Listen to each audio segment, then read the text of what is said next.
Want to stop juggling spreadsheets, calendars, and a dozen apps just to run your rentals? Lodgify makes it easy. It's an all-in-one toolkit for hosts. Build a direct booking website, automate guest messaging, and keep all your channels in sync. Running your rental business your way has never been simpler. And for Good Morning Hospitality listeners, you can get 20% off any yearly plan with code GMH20. Just check the link in the show notes to get started today. Welcome to Good Morning Hospitality, your one-stop shop for the latest news, noteworthy trends, and thought-provoking discussions across the industry. From hotels and short-term rentals to all things travel and hospitality, you'll find each episode equips you with the information you need to start your week. Join us on Good Morning Hospitality every Tuesday, wherever you get your podcasts. Good morning, Sarah. Good morning, Leo. How's it going? Good to see you, buddy. Great to see you too, my friend. Yeah, I'm well, actually. I'm well. We've been on the merry-go-round of one kid gets a temperature, gets better, the other kid gets a temperature. So we're single-handedly keeping the Calpol family dynasty in operation at the moment with how much we're purchasing, and it is making our evenings fun. But there you go. That's such is life. How about you? What's going on? Yeah, poor babes. Oh my goodness. Yeah, I mean, not much work has been really, really busy, which is great. I think, January and February are always nuts. People always say January is the longest month. I'm sorry, February is the longest month, even though it's the shortest. I think it's like all the projects that people, are like in January, you're like planning things and you're thinking about what you're going to do. But in February, you actually have to start doing things. And so the influx of, clients and projects and stuff like that is intense, but I much prefer that to being bored. So no complaints, but it has been busy. You guys down at AirDNA, you're not slackers, are you? Your output's pretty phenomenal, right? Yeah, we are definitely not slackers. I think I was on a call. Also, I have lots of clients in the States as well. And so I was on a call last night at like 11:30 p.m. because I was like awake and had nothing better to do and saw an email and I just can't help myself, oh, well, it was good. I like what I do. And so it's it's easy. It doesn't feel like work when it's enjoyable. But yeah, it's been intense. I feel like there's a little bit of spring optimism in the air as well. Like, I mean, I'm sure there is in Barcelona. I'm sure things are looking brighter. But even here in grey old England, things are looking a little bit brighter. Things are looking up. And January's a tough month, right? You're in the trenches, but you can't really see the light. February, you start to see the light, even though it's busy. So, yeah, we are very exciting. We are booking our May holiday. So we're already thinking about early summer, late spring. What are we going to do? So we're going to go to Belgium. We're going to go to a sort of holiday lodge in the woods near the beach, just north of Bruges, I suppose will be. And how exciting is this, right? Because of where we've moved to in the UK, the drive to get there, plus a ferry or a train, whatever we choose to do, is less of a drive than it is to go back and see my family in my hometown in the UK. How cool is that? Wow. That's awesome. Yeah. Also, I'm surprised you're driving, Leo. You love a train. What are you thinking there? I do love a train, but when we look at you hanging me out to dry. I do love a train, but the problem is when we get to the lodges, it's very rural. So you kind of like then you'd be scuppered the whole time. But I do, and we're gonna talk about e-travel, electronic and sustainable travel slightly as one of our highlights today, and I think that allows us to get into it. But where we'll start, obviously, us and the family and the kids, we're booking our spring vibes. AirDNA have done a great article on this. Before you go into it, Sarah, tell us, have you and Mauro booked something yet for early summer? We have. We have so much going on. My parents are coming in like very end of April, beginning of May. And we are going to Italy, which I'm super excited about. So I'm going to take them to Tuscany and then to Cinque Terre. And we're going to do Florence and Siena. And it's going to be great. I'm really excited. And then we have a bunch of like mini trips as well. We're taking advantage of the fact that we don't have kids yet with fevers. And so we are big festival people. And we, I don't know if I told you this, but we actually got tickets to Tomorrowland in Belgium in July. So we are packing our bags. The only ones we could get are like the worst possible tickets you can get where you sleep in a tent. And there's only outdoor showers, and it's going to be really grim and really rustic, and it's going to be fine. So we're I doing love that in July. I'm really excited about. what I think this shows is how much you enjoy the music, because I know that you don't enjoy any of the other things that you just mentioned there. That you're just in this for the music. You're not in it for the When we tent. first got the ticket, I was pissed off for probably at least like 2 days. I was like so angry. I was like, but why are you so upset? We're going to Tomorrowland. It's gonna be great. And I was like, I have to sleep in a tent and there is no hot shower. I am not pleased with this setup. And it was like, well, it was either that or we have to sleep like an hour and a half away from the festival because it's in the middle of nowhere. And so you'd be on a shuttle bus every day. Is that what you'd prefer? And I was like, no. And then he was like, and here's the lineup. And I was like, okay, fine. So I'm in. oh, okay, I guess I'll go. I'm in. Okay, Sarah, so that's what we're up to. Let's find out what the rest of Europe's doing. Yeah, sounds great. Awesome. So luckily for everyone, AirDNA just released the January 2025 performance review. Pretty much good news all around. So listing growth in terms of available listings up 10.2% year over year. Even more interesting, demand nights. So that's the number of nights that were actually reserved in January. Was 23 million, which is a 16.9% year over year increase. Awesome. ADRs remaining pretty flat. But occupancy was up. So you're looking occupancy up about 3%. So it's still modest, as well as the ADR shifts, which was like 1.5% up. Yeah, look at that demand. Let's stay positive. It's so cool. It's so great to see, isn't it? I guess because the economic forecasts are, they're better, aren't they? But I wouldn't say they're stunning. It's really interesting to see. Do you think we can keep the momentum up through the year? I think we definitely can. One of the most exciting things in this data for me was like booked nights was at an all-time high. So we're talking like even the crazy years right after the pandemic when all the pent-up travel was happening. Insanely good in January. So really exciting about that. And also demand coming up for ski season is looking really good. And for Easter. So there's a lot of positive growth already coming up for April. I think part of it is just the dates. April is just more exciting than March. Let's be honest. When it falls in April, there's so many things you can do, because especially here in Europe, right? I mean, you have the people who love the snow and want to keep riding it out. And so there's a lot of ski holidays happening. And then you also have people who think, great, it's April, it can still be warm, and I will go somewhere nice. So I think you have a little bit of something for everyone this Easter. And that definitely is driving up demand and driving up people being willing to kind of book more in advance. So things are looking really good coming up. It's going to be a really, really great Easter season. And I'm excited to see what summer brings. So we'll be back in a couple of months probably with what's happening over the summer, but so far looking good. Too soon, I guess, to make any calls on summer because those booking windows are still shortening, right? So I feel like we can make a fair assessment. And what I was reading as well slightly is like Easter bookings are way ahead of where they were last year. We know we had a really good January. Croatia, namely, being one of the early places people are looking at. Croatia's been popular for a few years, so I'm not hugely surprised. I wonder if that's Game of Thrones tourism still sort of pushing its way through. Although I must say, it is just a beautiful part of the world and slightly more cost effective than Italy, France, for example, or Ibiza, the Greek islands. So it does still have that kind of cost effect positive if your budget's a little lower, which maybe plays into the fact that people are still slightly feeling the pinch of the high inflation we've had over the last couple of years. So I think that could be interesting. Are we going to see people book the traditional vacation rental markets this summer, or are we going to see people continue to cast the net slightly further afield, trying new places where their euro goes a little bit further in their pocket? Or dare I say it, because we're going to have to talk about it, we have to talk about it every week, there's less regulation in the short-term rental market.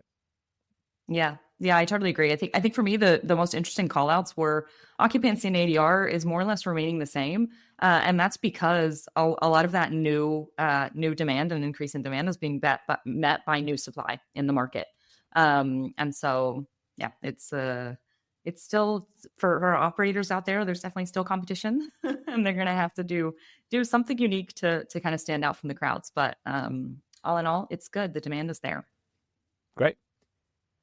Let's move on to my highlight, which actually full honesty for the audience, Sarah found and sent to me and said, "You'll love this because you love sustainable travel." It was so like, it was just a throwing it over the fence to me, wasn't it? Like, go on, there you go, sustainable travel boy. That's how it felt.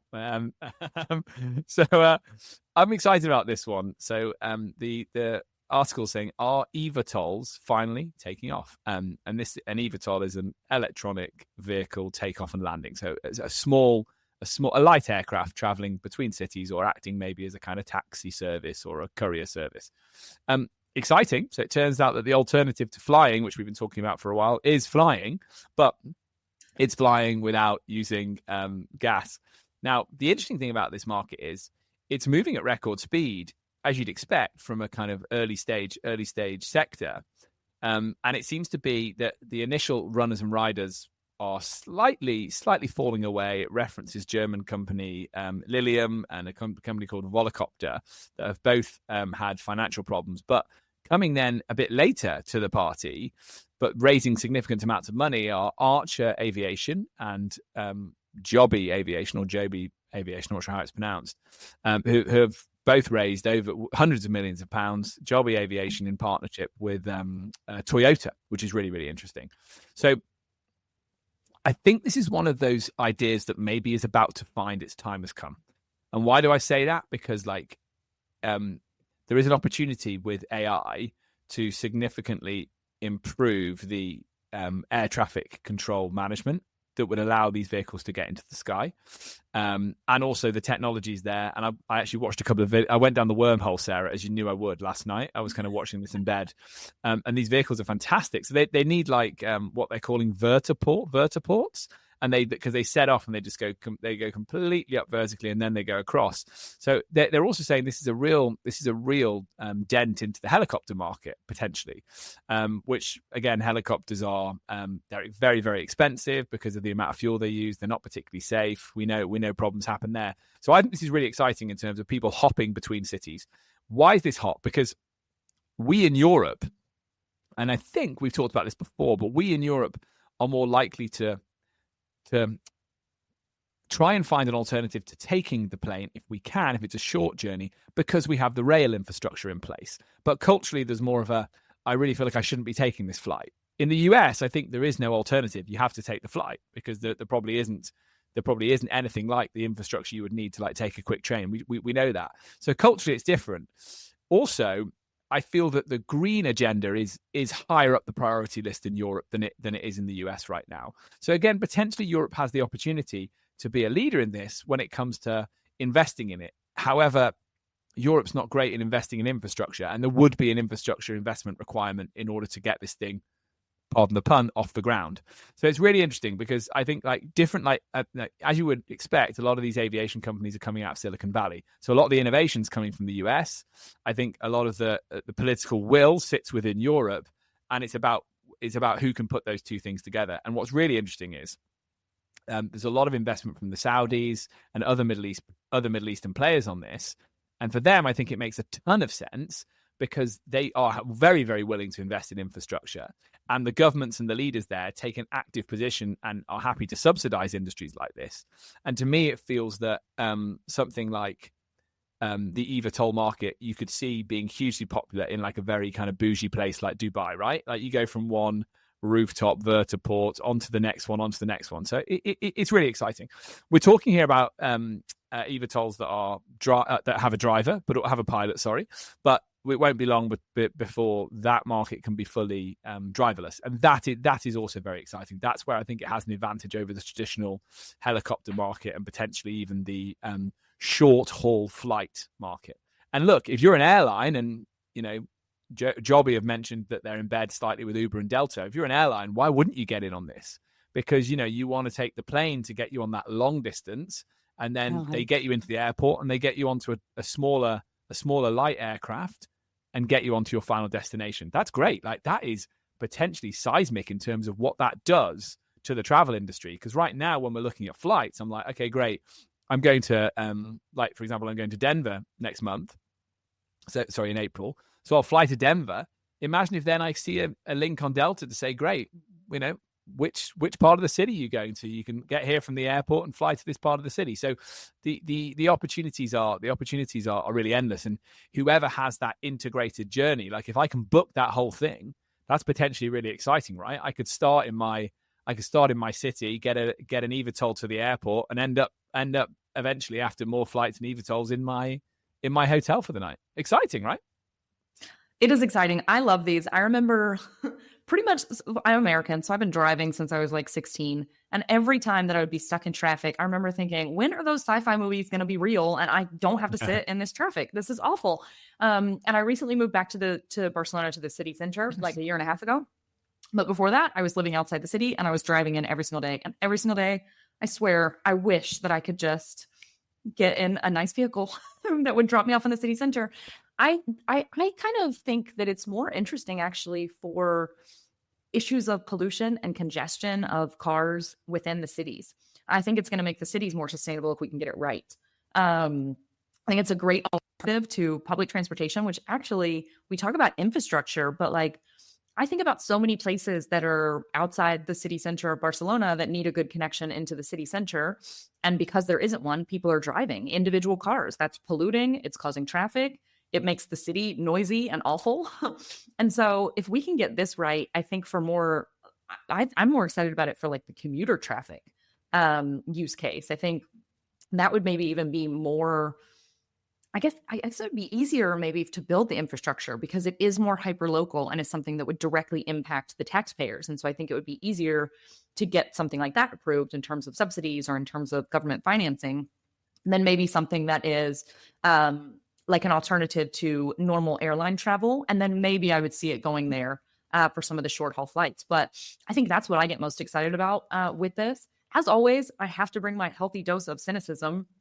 It was really clear in the article that one of the biggest issues facing kind of this industry taking off is the fact that AI is needed, because right now there's like something like 100 flights or planes that a normal air traffic controller can control right now reasonably.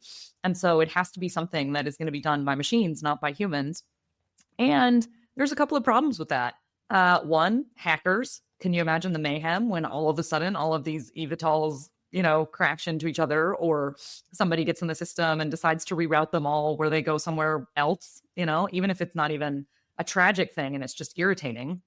I also think the legislation for something like this, we talk about, I think the applications, absolutely, I think you're right. In Europe, it would make a huge difference, much more so than maybe in the States, where the distances tend to be much farther. But the regulation in Europe, I think, is going to be really hard to get anything passed. I mean, you can't even hardly get a self-driving car passed in Europe, whereas in the States, it's like, yeah, sure, fine, whatever. Probably safer than a human.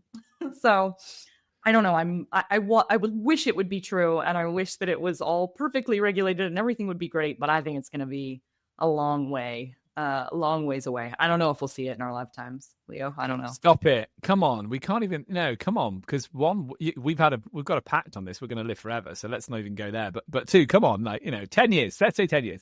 You're right. I agree. I think the way you've laid it out is right. I think the political is low. The political goodwill on this subject in Europe would be really, really high. Also, your point on commuting. That's why I think this is maybe starting to come of age, because it can be pilotless, right? It can be autonomous. And that's what it would need to really get enough of these things in the air to make it more cost effective. So no one in Europe is going to spend big on having their own pilot come and pick them up and take them to work, because no one has the incomes like that. Whereas I could see even that it might just be a real luxury pursuit in the US. Like I'm thinking California, Silicon Valley. I could see the very affluent taking this mode of transport. Middle East, as I said earlier. But Europe's where I think you can actually have the most benefit, because it has got the most congested cities. And again, there is that chance to slightly leapfrog when the technology allows you to. Again, it's the long-term vision, it's the strategy. Yeah, interesting. Okay, we'll leave that one there. I think we've opened a can of worms. We could talk all day on that. Audience at home, send us your comments, send us your opinions on this. I think it's really interesting. That idea of the horizontal booking journey just done from like door to door, I think is hugely exciting, and it could all be through an app, which is hence why the strategic partnerships with Uber and Delta, I think, are ones to watch. Okay, we can't not talk about it. You can't go a week without talking about Airbnb. They always find a way to get themselves in the news. But this week it's legitimate. We're talking about earnings calls. So, Sarah, what have you got for us? Yeah, absolutely. So Airbnb released its earnings early this week. I think for me, the biggest standouts were callouts about the co-hosting program, which we have talked about. In the first 4 months, they are saying that they have nearly 100,000 listings that are being supported by co-hosts. And even more interestingly, they're reporting on the earnings of these properties. And so these properties are earning nearly 2 times what an average Airbnb in the same country would earn, which I think makes this even more plausible that it's going to continue to expand. So they've already cited, this is available and up and running in 10 countries right now. And Japan and Korea are the next places that they're going to expand this to. So definitely something for our industry to keep an eye on and keep watch over. I think ultimately it's great. It professionalizes the industry. It professionalizes Airbnb. And we've seen this happen it's been a concerted effort really over the past 6 to 12 months from Airbnb, where, they removed late last year over 300,000 what they consider to be underperforming listings. And so they're definitely going much more after quality rather than quantity, which is a very different shift to what they had historically. And I think ultimately a lot of this is because they want people to have Airbnb be synonymous with quality and something that you can go to and book and you know more or less what you're getting. And so I think this is sort of in line with that, which was really interesting. In terms of the financial results, earnings were positive for Q4 and for the full year of 2024, which is great. But there are some ongoing headwinds. So there is definitely massive rising competition in the short-term rental space, be that from other OTAs, be that from people booking on social media, which we talked about a couple of weeks ago. So there definitely is more competition in the space.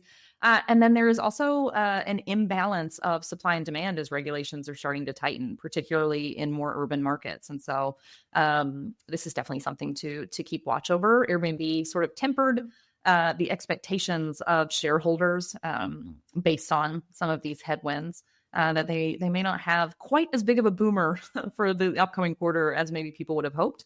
So for me, super interesting, but I don't know. What do you think, Leo? I think the regulatory environment means it's potentially advantage booking.com, advantage Expedia, advantage booking.com, because as we've talked about, as the little dots disappear from the maps where it gets harder to rent, and people are just going to end up being on an aggregated search that shows me hotels and short-term rentals side by side. Airbnb is so synonymous with the short-term rental sector. And I think this is where, it's an okay set of results, right?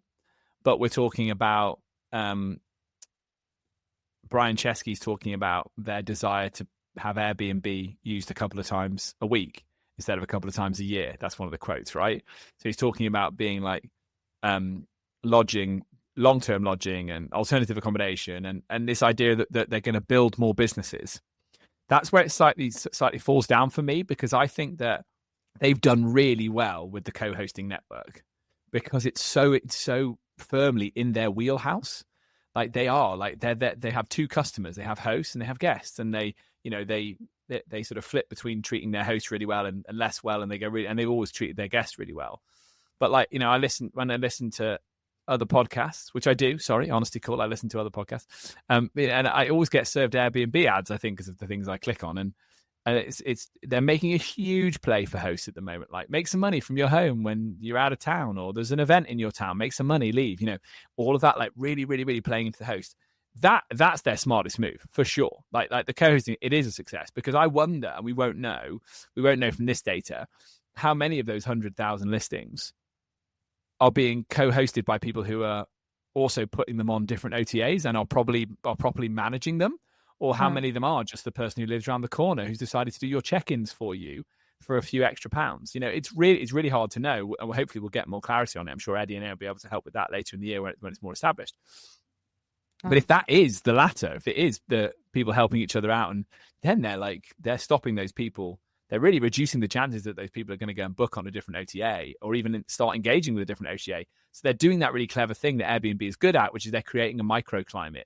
That means that, because I imagine the co-hosting networks started from someone saying, isn't it ridiculous that we have these hosts on Airbnb and then somebody that they decide they can't be bothered to manage it, so they take it to a property manager, and suddenly they're on all the OTAs, and they go, well, how do we build against that? How do we stop that? But it doesn't then make me think that they can become the Amazon of travel, because I just think that they're synonymous with hosting and short-term rentals. That's why I don't think they've ever really made experiences work.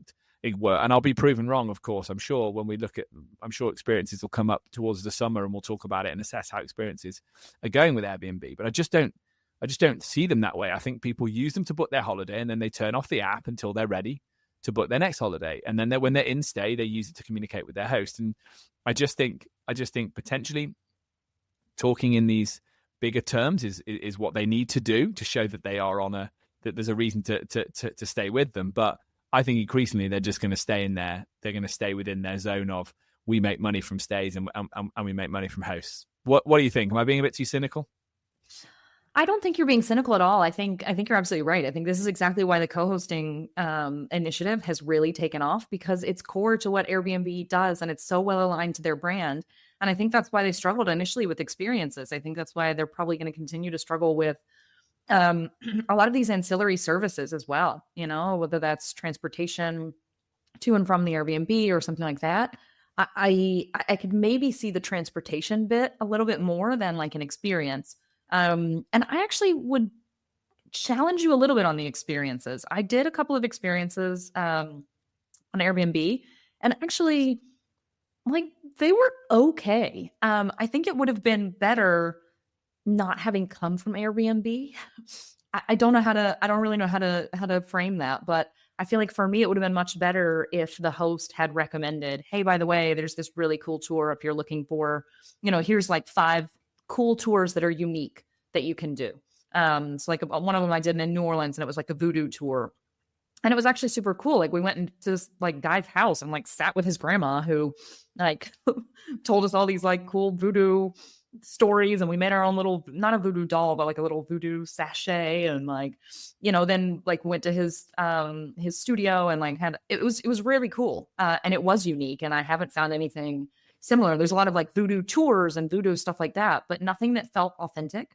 But I feel like for me, because I had booked it on Airbnb, it felt less authentic, even though I know it was authentic. I don't know how to say that in the right way. I get you. Yeah, I get you. Yeah. The Whereas I guess maybe if there's something maybe there's something philosophically here. We're going maybe going too deep, but when you book your accommodation, a customer may want, someone who's from outside the industry, certainly, who's just quickly booking, may want the certainty of an OTA, may want the certainty of Airbnb, because there is, however accurate this statement is, there's a standardization there going on. Someone's had to apply to be a host on Airbnb. There's a big asterisk next to that, but there you go. Like that. Whereas maybe with an experience, you want the opposite. It wants to feel authentic. It doesn't want to feel standardized. So yeah, maybe I can agree with you on that for sure. Yeah. Awesome. Well, speaking of experiences, Leo, what is up with TripAdvisor? Yeah, so I don't know. I think I have booked an Airbnb experience or two, from time to time. And it's one thing. So I remember my dad mentioned on the pod. My dad's getting a lot of mentions on the pod, isn't he? He'll be delighted. He was always saying that he worked in, before he went off to university, he worked in country pub near where he lived, and he always said he always thought there was real money in bringing tourists in and showing them like a little bit about country life, right? Taking them fishing, taking them shooting, whatever it might be, whatever they were doing back then in the 70s in the countryside. If you could match it, right? If you could match it up, like bringing that in, and obviously that's been the wonderful thing about the growth of things like TripAdvisor, is that when people do arrive in a destination, they are looking to have that authentic experience, depending on what that destination is, whether they are in the countryside or whether they're in a big city. So I think I'm not surprised that the financial performance of their experiences part of their business, which is Viator, is up. And that accounts for 46% of their total revenue. Because I think that is when I think about TripAdvisor, that's what I think about them for. It's advice, it's recommendations, and it's also booking experiences. And back to comparing to Airbnb slightly, I wonder that Airbnb just maybe doesn't quite have enough experiences on there to feel like you're in the... TripAdvisor feels like the go-to place, the hub for finding out what you should be doing in the city. And then the next logical step is, well, I might as well book that because that actually looks really good, rather than just being lesser amounts of experiences on Airbnb and maybe them being quite similar based on the people who have decided to upload their experiences to Airbnb. So I think with the experiences, with the however you want to describe it, with what you do when you get there, I think it does make sense to focus on who the leader in that market is, because then you know that that's where the key experiences are going to be. And when I think TripAdvisor, again, that is 100% what I think about. So again, they've said that this is their main strategy for growth. You can see it in the numbers. They're having fairly average time of things. So as a brand, as a group, revenues are actually down 6% year on year, but the Viator Q4 revenue is up 16% year on year. So that shows you kind of where they're going. So it's maybe thinking that parts of their business, like the hotel booking, flight bookings, is a little bit sluggish. This part is really taking off. So clearly they're naturally saying this is where we need to be. And they have got in there early with the AI stuff as well, because we know that they're involved with ChatGPT's operator. And I guess they see that as being a really interesting opportunity to do the whole booking experience. We've talked about AI trip. Sarah thinks she's better than AI chatbots for booking holidays. But we're going to pit Sarah. We do a whole episode, 30 minutes of Sarah via an AI chatbot trying to book a holiday. But I will win. win. but with the advent of that, why not? Like, why not have, you booked your accommodation on, you book your flights on TripAdvisor, you book your flights on Expedia, your accommodation on Booking.com, and then your experience via Viator. And I do think, again, back to my point, that my bet here is that the AI operator in question will want to go where they know it's the easiest place to find the most experiences. So having the most inventory, having the most product on the shelf is going to help you in this new environment. So I get it. They're betting big on AI, as I think they should be, and they're kind of doubling down. So it's about finding what it is that makes their business unique and rolling with it. So yeah, I'm pro. I like it. I'm a TripAdvisor user myself. As you know, I'm quite frugal. I don't spend much money, so I more just use it to find the most cost-effective, tasty restaurant. I'm not booking things necessarily, but yeah, I can totally get on board with this. So yeah, I think it's a smart move. What about you? Yeah, it's funny how when companies actually stick with what they're known for and what they do best, they succeed. Isn't that interesting, Leo? I don't know. I think that for me is the biggest takeaway, right? Just like when I think of TripAdvisor, I think of experiences. I don't think of booking my accommodation on TripAdvisor. It's the same with Airbnb. I think of my accommodation and booking my accommodation, but I don't necessarily think of experiences or transportation or anything like that. And so I do still think that, especially the competition from some of the other OTAs, from an Expedia or a Booking.com that have historically done it all. And so you do associate them with being kind of one of those multi-step booking engines. I think Airbnb and TripAdvisor are probably going to continue to struggle until or unless, just as you say, they can really flood the market with a lot of supply in this area. And I think that's historically where they've struggled with the experiences. When Airbnb first launched it, they wanted to make sure, which I understand, that they were curated and they were good experiences and they were going to represent the brand well. But I think when you're really trying to break in, you got to just go gung-ho and have a lot of supply, because otherwise you're never going to be synonymous with that being something that you do. And then I think you were fine. And that's something they did really well with the lodging sector. Their strategy for many, many years was get as many properties as possible. And now they're finally in the stage where they've reached such a critical mass that they're starting to remove underperforming listings to increase the quality. But you have to have the supply first, and you have to have the volume before you focus on just the quality. I think that's right. And something in there that you said, I think I liked well, which made me think, you probably have like 3 seconds for people to be able to describe what your brand does or your toast long term. Like, you can't just be like jack of all trades, master of none.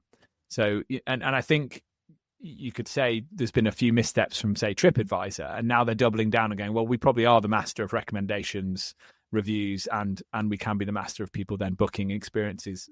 That's adjacent to just looking at how nice a restaurant is, but it's very, very, very closely adjacent to it. And again, if I had 3 seconds to describe Airbnb, it's obvious it's a short-term rental OTA. So again, I don't know, you're only interesting once as a business. Maybe that's not true, but I think you only are interesting once, and people aren't going to overly engage with. I don't know if necessarily people are going to go on that journey with you. So yeah, I think when we come back and we do earnings calls again, we're going to see that continue for TripAdvisor. And I'm going to bet we're going to see that continue for Airbnb, that it's the co-hosting network and it's the growth into new markets, right? Their biggest challenges, Airbnb's biggest challenges, they've got to find unregulated markets and then convince local hosts to get out of town, because that's their best bet of stopping future regulation if they can show that it's local hosts getting out of town and not things being taken off the housing supply. The rest, I think, is marketing. I think your cynicism's rubbing off on me. I've really gone heavy on the cynicism. I'm proud of myself. I love it. I love it. I'm proud of you too, Leo. I know. I feel like I'm the positive Polly today, and you're Mr. Cynist. Yeah. I love it. Guys, thanks for being with us today. Sarah, what have you got going on? What's happening this week for you? Yeah, I have my improv showcase tonight at 9 p.m. I'm so excited. I'm on my second round of classes, and I've been doing the classes for 6 weeks, and tonight is the big showcase. So yeah, whenever I get famous, you heard me here first on GMH Europe. So yeah, I'm really excited. It's gonna be great. I always enjoy the classes, and I love the performances, and so yeah, super excited about that. Love that, buddy. That's so cool. And I'm going to come and see you one of these days when my kids stop having temperatures. Okay. And I'm flying to Sofia for Scale Eastern Europe, which I'm really excited about. So I'm looking forward to it. We'll be catching up with some of our we'll miss you, obviously, catching up with some of our industry friends. I realized we were talking to Simon about seeing him in London. I'm actually going to see him this week. And we are going to be doing a show there. Damien and I will do an episode from the conference. And hopefully, if we're lucky enough, we'll be interviewing the mayor of Sofia as well. So we've got a lot of stuff going on. It's going to be awesome. Yeah. And to you at home, thanks for joining us this week. If you've enjoyed the show, please hit like, share, subscribe, and all the usual social places, or go to Apple, Spotify podcast, leave us a 5-star review or a comment. It all really helps. Until next week, thank you.